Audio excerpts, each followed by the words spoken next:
Hello good morning friends. आज हम लोग इस वीडियो के माध्यम से जानेंगे कि एक महिला जब प्रेग्नेंट होती है तो कैसे जान पाती है कि वो प्रेग्नेंट है। एक किट के माध्यम से वो कैसे टेस्ट लगाती है और पता करती है कि वो प्रेग्नेंट है और क्यों वो टेस्ट में वो पॉजिटिव या नेगेटिव दे देता है।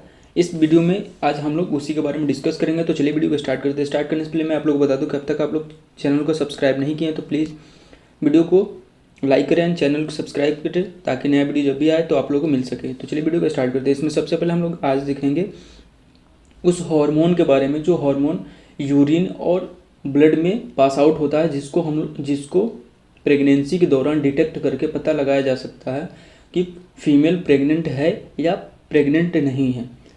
तो इसमें जो हार्मोन होता है वो HCG होता है। HCG का फुल फॉर्म जो होता है ह्यूमन कोरियोनिक गोनेडोट्रोपिन्स होता है।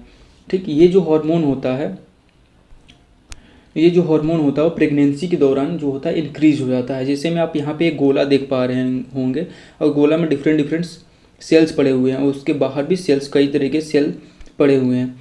तो जब ये जो गोला देख रहे हैं वो एग है, मान लीजिए ये फीमेल का ये एग है, और जब फर्टिलाइजेशन होता है तो मेल द्वारा स्पर्म आता है।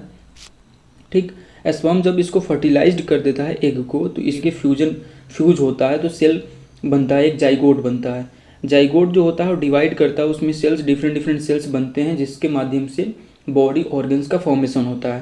तो इसमें जो दो मेन टाइप के जो सेल्स होते हैं जो कि बाद में जाकर प्लेसेंटा का फॉर्मेशन कराते हैं, और दो जो सेल्स होते हैं उसको साइटोट्रोफोब्लास्ट और सिंसियोट्रोफोब्लास्ट, इन दोनों को एक साथ अगर हम लोग बोले तो ट्रोफोब्लास्ट बोलते हैं। ठीक, ये जो होते हैं ट्रोफोब्लास्टिक सेल्स होते हैं, वो फर्दर जाके ये टू टाइप्स में कन्वर्ट हो जाते हैं, साइटोट्रोफोब्लास्ट और सिंसियोट्रोफोब्लास्ट में। जो साइटोट्रोफोब्लास्ट होता है वो इनर लाइनिंग होता है। ठीक, जो साइटोट्रोफोब्लास्ट होता है इनर लाइनिंग होता है और सिंसियोट्रोफोब्लास्ट जो होता है वो आउटर लाइनिंग होता है। ये जो होता है फर्दर जाके ये प्लेसेंटा का फॉर्मेशन कराता है। ठीक, ये जो सेल्स हैं ये फर्दर जाकर प्लेसेंटा का फॉर्मेशन कराता है। इसलिए जब फर्टिलाइज्ड हो जाता है एग, तो फर्टिलाइज्ड होने के बाद से 10 या 12 दिन के बाद से HCG हार्मोन जो होता है वो रिलीज़ होने लगता है। जैसे में हम लोगों ने पढ़ा है कि HCG हार्मोन जो होता है प्लेसेंटा से रिलीज़ होता है, लेकिन ये जो दोनों सेल्स हैं वो प्लेसेंटा का फॉर्मेशन करा रहे हैं, इसलिए ये दोनों सेल्स से ही HCG का फॉर्मेशन होता है।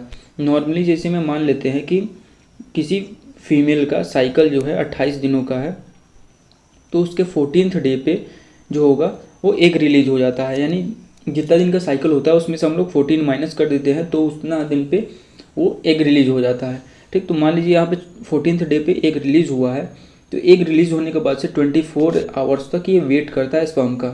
अगर स्पर्म आ जाता है तो फर्टिलाइज्ड हो जाएगा। जब फर्टिलाइज्ड हो जाता है तो फर्टिलाइज्ड होने के 10 से 12 दिन के बाद में ये जो होता है जाके इंडोमेट्रियम में अटैच्ड हो जाता है। ठीक, ये जो फर्टिलाइज्ड एग होता है इंडोमेट्रियम में अटैच्ड होगा। अटैच्ड होने के बाद इसमें दो सेल्स का फॉर्मेशन होगा, साइटोट्रोफोब्लास्ट और सिंसियोट्रोफोब्लास्ट। ये फर्दर जाकर प्लेसेंटा का फॉर्मेशन करते हैं और बेबी डेवलपमेंट होने लगता है। लेकिन 10 से 12 दिनों के अंदर HCG हार्मोन का रिलीज हो जाता है। इसी हार्मोन को, जो HCG हार्मोन है, इसी हार्मोन को हम लोग डिटेक्ट कर लेते हैं। ये जो होता है यूरिन और ब्लड और यूरिन दोनों में पास आउट होता है, इसलिए इसको हम लोग किट के माध्यम से डिटेक्ट कर लेते हैं कि फीमेल प्रेग्नेंट है या प्रेग्नेंट नहीं है 10 से 12 दिनों के अंदर ही, जब फर्टिलाइजेशन होता है उसके बाद से ही। ठीक, इसका एक और इंडिकेशन होता है कि जो मेंस्ट्रुअल साइकिल होता है वो स्टॉप हो जाता है जब प्रेगनेंसी मतलब रिसीव हो जाती है, तो जो मेंस्ट्रुअल साइकिल होता है वो स्टॉप हो जाता है। तो जो ये हार्मोन होता है, अगर इसके इंट्रोडक्शन के बारे में पढ़ें हम लोग, तो जो HCG हार्मोन होता है वो सिक्रीट होता है during pregnancy. That's why it is called pregnancial hormone. इसको हम लोग प्रेगनेंशियल हार्मोन बोलते हैं क्योंकि ये जो होता है वो प्रेगनेंसी के दौरान ये सिक्रीट होते हैं। ठीक, ये जो होता है जब एम्ब्रियोनिक जो स्ट्रक्चर होता है वो जब इम्प्लांट हो जाता है, यानी जो फर्टिलाइज्ड ये एग है और ये इंडोमेट्रियम है। ठीक, ये इंडोमेट्रियल का वाल है, तो इस पर जाके जब ये इम्प्लांट हो जाएगा, यानी इसके अंदर जाके इम्प्लांट हो जाता है इसे। ठीक, तो ये जो होता है उस टाइम पे ये सिक्रीट होता है ये हार्मोन। उसके बाद हम लोग अब देखते हैं कि इसके कौन कौन से टाइप्स होते हैं। तो जैसे कि हमने अभी बताया कि ये जो होता है दो सेल्स से सिक्रीट होता है, एक सिंसियो एक साइटो।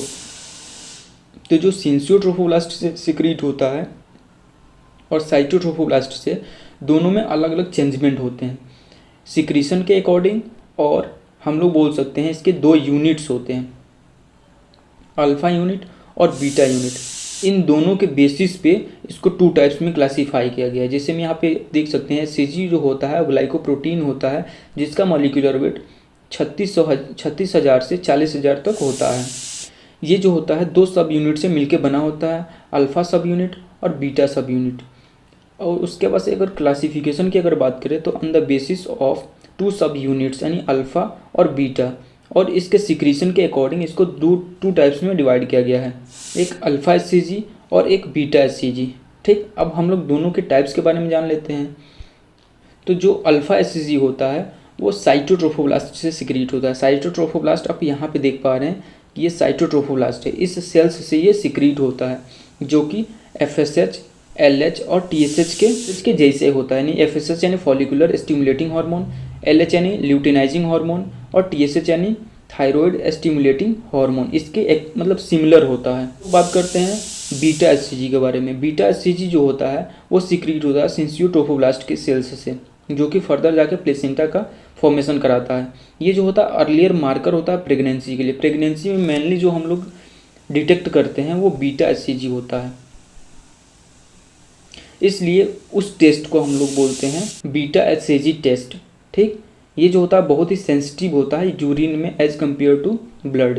ठीक, अब उसके नॉर्मल रेंजेस के बारे में बात करें तो जो नॉन प्रेग्नेंट वुमेन होती है उसमें जो इसका नॉर्मल रेंज होता है 5.0 मिली इंटरनेशनल यूनिट पर ml से कम होता है। अब आप सोचेंगे कि जब नॉन प्रेग्नेंट वुमेन है तो उसमें एचसीजी का लेवल आया कहाँ से। जैसे कि हमने बताया था पिछले स्लाइड में कि ये जो होता है, जो जब फर्टिलाइज हो जाता है तो उसमें 2 सेल्स डेवलप होते हैं, उसके द्वारा ये सिक्रीट होता है।